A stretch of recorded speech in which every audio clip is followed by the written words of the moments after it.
Doctor ஜெய வெங்கடேஷ்.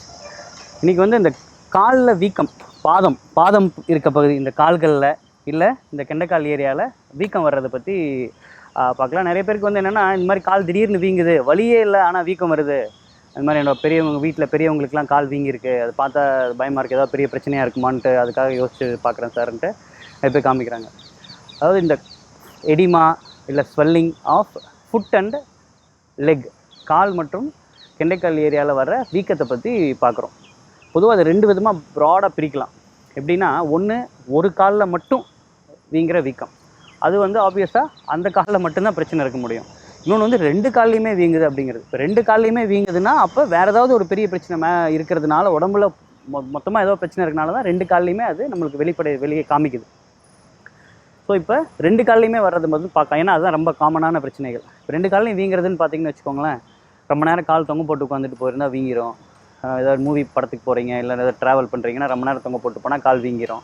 இதே நல்லா ஒரு கால் உயரமாக வச்சு படுத்துட்டா வீக்கம் இருக்காது. காலையில் பார்த்தா கால் நல்லா ஃப்ரீயாக இருக்கும், வீக்கமே இருக்காது. இதுக்கு என்னென்னலாம் காரணம்னு பார்த்தீங்கன்னு வச்சுக்கோங்களேன், ரொம்ப காமனாக இருக்கிறது வந்து இந்த மெடிசின்ஸ். நிறைய இப்போ ஏஜ் ஆகிறப்ப மற்ற பிரச்சனைகள் வர்றதுனால மெடிசின் சாப்பிட்றாங்க. ஸோ அந்த மெடிசின்ஸோட ஒரு ரியாக்ஷன் வச்சுக்கோங்களேன். இது சைடு எஃபெக்ட்னு ஒரு பிரச்சனையாக சொல்ல முடியாது, பட் அதோட ஒரு விளைவாக இது தெரியுது. என்னென்ன மாதிரி மெடிசன்னா, நம்ம பிபிக்கு எடுத்துக்கிற மாத்திரைகள், இந்த கால்சியம் சேனல் பிளாக்கர்ஸு, அதே மாதிரி சுகருக்கு எடுத்துக்கிற இந்த கிளிட்டசோன்ஸ் குரூப் ஆஃப் மாத்திரைகள், அதுக்கப்புறம் வேறு ஏதாவது இந்த கருத்தடைக்காக ஹார்மோன் டேப்லெட்ஸ் எதாவது எடுத்துக்கிட்டாங்கன்னா அதனால இந்த மாதிரி பிரச்சனைகள் வரலாம். இல்லை வாதம் மாதிரி பிரச்சனைகள், இல்லை தோல் சம்மந்தமான ப்ராப்ளத்துக்காக ஸ்டீராய்ட் டேப்லெட்ஸ் எடுத்துக்கிட்டாங்கன்னா அதனாலையும் இந்த வீக்கங்கள் வரலாம். இல்லை மனநலம் சார்ந்த மருந்துகள், ஓரல் ஆன்டி டிப்ரெசன்ஸ், அந்த மாதிரி மெடிசன்ஸ் எடுத்து ட்ரைசைக்ளிக் ஆன்டி டிப்ரெசன்ஸ்லாம் எடுத்துப்பாங்க. அந்த மாதிரி எடுத்துக்கிறப்பவும் காலில் நீர் தேங்கி வீக்கம் வரலாம். ஸோ மெடிசின்ஸுங்கிறது ஒரு மெயின் பார்ட். மெடிசின்ஸ்க்கு அடுத்தது பார்த்திங்கன்னா சிஸ்டமிக் ப்ராப்ளம், கான்ஸ்டிடியூஷனல் ப்ராப்ளம்ஸ்னால் என்னென்னா, கிட்னி, ஹார்ட் அண்ட் லிவர், இது மூணுலேயும் ப்ராப்ளம் இருந்தால் கால்களில் வீக்காக வரலாம். இப்போ ஒவ்வொன்றா வரலாம். இப்போ கிட்னி என்னென்னா, கிட்னி தான் வந்து நீரை வந்து வெளியேற்றுறது. ஸோ அப்போ அந்த நீர் ஒழுங்காக வெளியேறாதப்போ காலில் வீக்கம் வரலாம். சரியா? அதான் ரீனல் ஃபெயிலியர் இருக்கவங்களுக்கு எடிமா வரலாம்.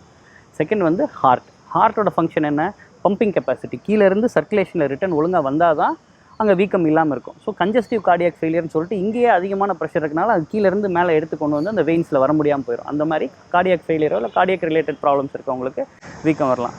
மூணாவது வந்து லிவரோட ஃபங்க்ஷன் வந்து மெயினாக இந்த ஃபுட்டு டைஜஷன் இதுதான் இருந்தால் கூட இந்த லிவர் என்சைம்ஸ்லாம் எலிவேட் ஆகிருந்தால் அதனாலையுமே நிறைய நீர் கோர்த்துருது. அது கால்லையும் வீக்கம் வரலாம், அது வயிறு வரைக்கும் அசைட்டிஸ்ன்னு சொல்லி வயிறு வரைக்குமே வீக்கம் வரலாம். ஸோ இது மூணுமே மெடிசின்ஸ்க்கு அப்புறம் இந்த சிஸ்டமிக் காசஸ், இது மூணு முக்கியமான காரணங்கள். ஸோ இதுக்கு அடுத்தது பார்த்திங்கன்னா, பெரிய ப்ராப்ளமேட்டிக் இல்லாததுன்னு பார்த்தா ஆர்த்தோஸ்டாட்டிக் பீடல் எடிமான்னு வரும். ஒன்றுமே இருக்காது காரணம், எல்லா டெஸ்ட்டும் பண்ணியிருப்பாங்க, ஒன்றும் காரணம் இருந்திருக்காது, ஆனாலுமே கால் கொஞ்சம் வீங்கியிருக்கும். அது வந்து பெருசாக அதை பற்றி பயப்பட தேவையில்லை. நெக்ஸ்ட்டு பார்த்தா ப்ரெக்னன்சிங்கிறது எவ்ரிபடி நோஸ் தட் ப்ரெக்னன்சி எப்போ கொஞ்சம் உடம்பு வெயிட் ஏறும், அப்போ வந்து கால் தொங்க போட்டால் இந்த மாதிரி கால் வீக்கங்கள் வரலாம். ஸோ காமனான ப்ராப்ளம்ஸ் பற்றி இப்போ பார்த்துட்டோம். நெக்ஸ்ட்டு பார்த்திங்கன்னா, ஒரு காலில் மட்டும் இருக்க ப்ராப்ளம்னா என்னென்னா, அந்த லோக்கலாக அந்த காலில் மட்டும்தான் ஏதோ பிரச்சனை. அப்படின்னா என்னென்னவா இருக்கலாம்னா, இந்த காலிலேருந்து திருப்பி ரத்தம் மேலே வந்தால் தான் அங்கே வீக்கம் இல்லாமல் இருக்கும். அந்த கெட்ட ரத்தத்தை எடுத்துகிட்டு வர்ற அந்த வெயின்ஸில் ஏதாவது ப்ராப்ளம், ஒன்று வேரிகோஸ் வெயின்ஸ், நம்ம பார்த்துருப்போம், நரம்பு சுருண்டு இருக்கும்பாங்க, அது நரம்பு கிடையாது, அது ரத்த குழாய் தான். இந்த வேரிகோஸ் வீனஸ் இன்சஃபிஷியன்சி இருந்துச்சுனாலும் அந்த மாதிரி ஒரு கால் வீக்கம் வரலாம். அது ரெண்டு கால்லையும் இருக்கலாம், பட் காமனாக ஒரு கால் அதிகமாக இருக்கும், ஒரு காலில் கம்மியாக இருக்கும். செகண்ட் பார்த்திங்கன்னா, வெயின் த்ராம்போசிஸ் ஆகிடுது, அந்த பிளட் வெசலுக்குள்ளே வர்ற பாதையில் நிறைய அடைப்பு ஏற்பட்டுறது.